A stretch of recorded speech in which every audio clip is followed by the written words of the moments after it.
Tough first year for Jed Fish at Washington. 6-7 record. He really did get dealt a tough hand coming over from Arizona. Washington just lost so much from that title game team. They didn't win it, but man, they were close. They returned 2 starters to this team for Jed Fish. I saw somewhere they only had like 70-something scholarship players. At one point, they only had 6 healthy offensive linemen, which is part of the reason the offensive line was so bad last season. And y'all know what happens when you start Will Rogers behind a bad offensive line. Yep. Not good things happen. He started for a lot of the season, but it was pretty clear that Damon Williams is the future in Jed Fish's eyes. So he started the past couple games, the last few games of the season, had 944 yards, 8 touchdowns, 1 interception, 78% completion percentage. Didn't necessarily win a ton of games, but I went and watched him, and man, he is a blast to watch. He is so fast. He's so elusive. Someone compared him to Kyler Murray, and I don't necessarily hate that too much because he's also a little small. But JP, thoughts on Damon Williams? He's tiny. I can confirm that. Yeah, he's a little. So many of his highlights are runs. Yeah. So I would love to see development as a passer on film. Statistically, he's there. 950 yards, 8 touchdowns, 1 pick. That is really productive, especially only starting 2 games. But he came in a lot of moments throughout last season at the end of games, especially early on. Washington was blowing out their opponents. It'll help boost the stats. So would play in the last garbage time. Yeah. But the talent's there. Josh Bates really high on him.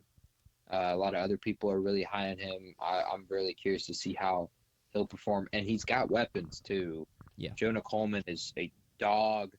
And then Denzel Boston is going to be a really good weapon for him. And he could be putting up some highlights as well. He's at contested catch monster is a brilliant description of him and his talent.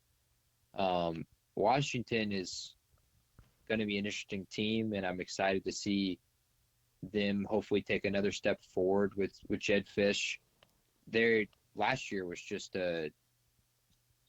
for like you described it, this is kind of what this era of the NIL can be for the other teams that get new coaches and have new staffs. We saw this with, I feel like, Mississippi State last year, where it's a new staff, it's a new coach, so many new players, so many transfers. State's issue last year was we didn't have the depth at defensive line, so we didn't know how to practice against SEC bodies on the defensive line. And for Washington, they had 6 healthy offensive linemen at one point last season.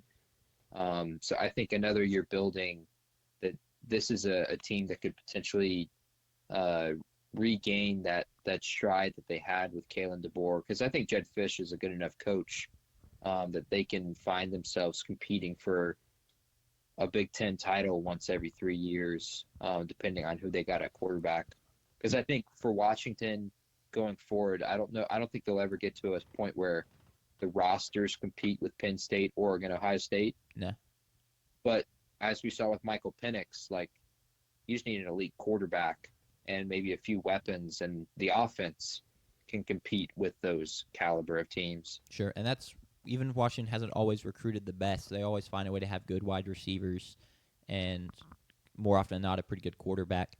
Josh Pate, I think, is high on Damon Williams because Jed Fish is high on Damon Williams. Like, you listen to the guy talk about him, he's just raving. Basically, right after last season ended, where he was a true freshman, by the way, for y'all that don't know that. Jed Fish was like, yeah, he's our guy, he's our future. Like, gave him the stamp of approval. And they went to the portal and even just the recruiting class to try and beef out and fill out the holes in this roster because it really was lacking. They get to Tacario Davis, a corner. He transferred from Arizona, where Jed Fish came from. Great point about Jonah Coleman. He's a beast. And the offensive line, I mentioned it being bad. It was 128th in pass blocking grade per PFF last season, 106th in run blocking grade per PFF. It has to improve, and I expect it to improve. They bring in Carver Willis, a tackle from Kansas State. Very solid in both facets of the offense. But even just, like, getting more bodies. I mean, like I said, they had 6 healthy guys. Like, how does it not get better? But it really, I think the ceiling of this team comes back to Damon Williams. Can make highlight plays. He is young, though. He is small. Does that come back to bite him? He did take 10 sacks in their Oregon game last year, which is That's insane. pretty unideal. I mean, they got smoked by Oregon, but he's a ton of fun to watch if he can kind of harness it. If Jed Fish can do to him what he did for Noah Fafita, we could be in a really good spot. We as in Washington. So I'm really excited personally. The over/under 7.5. I'm taking the over. I'm going to believe in my boys. I'm going to believe in Damon Williams. But what are y'all thinking about this team? I didn't even look at the schedule. I just I'm looking shot at the from schedule hip. now. It's not. I mean, they've got Ohio State at Michigan, Oregon. You can convince me to take the over. I'll take the over. I'll buy into Damon Williams early. Is he a sleeper college keeper league pick, or has he already been picked up last year? That's a great question. I guess he's already been picked up. I imagine he got picked up, which is sad. the end of last year. He also wears number 2, which Yeah. Okay. does something for me. I'm gonna buy into the Damon Williams hype and pick the over here. I also really, really love Jed Fish. I loved him at Arizona. I was very sad he left because I loved what he was doing with that program there. I hope that he can kind of build that same success at an even higher level at Washington, after we've seen what Washington can do at its best.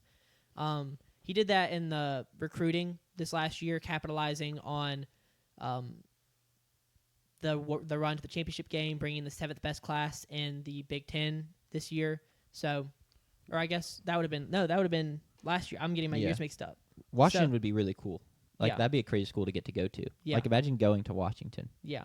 So he was he brought in the 7th best class in the Big Ten after going 6 and 7. So I will be excited to see what he can do now that he has a year under his belt there, and it's not quite as chaotic as his arrival after what's his face left. Kalen DeBoer. Thank you, DeBoer. You're welcome. What's your over/under pick, JP? I think they'll hit the over. I think they'll win some big games there. Going to be sneaky good, although I'm about the 10 millionth person to say that. So They're not really I wouldn't sneaky call it- anymore. Yeah. Yeah, it's not sneaky anymore. I think they'll just be good. And I think they'll get to 8 wins. Yeah, I mean, I think 8 wins is the right call. I just hyped them up big time. I'm not trying to act like they're going to have a double-digit win season out of nowhere.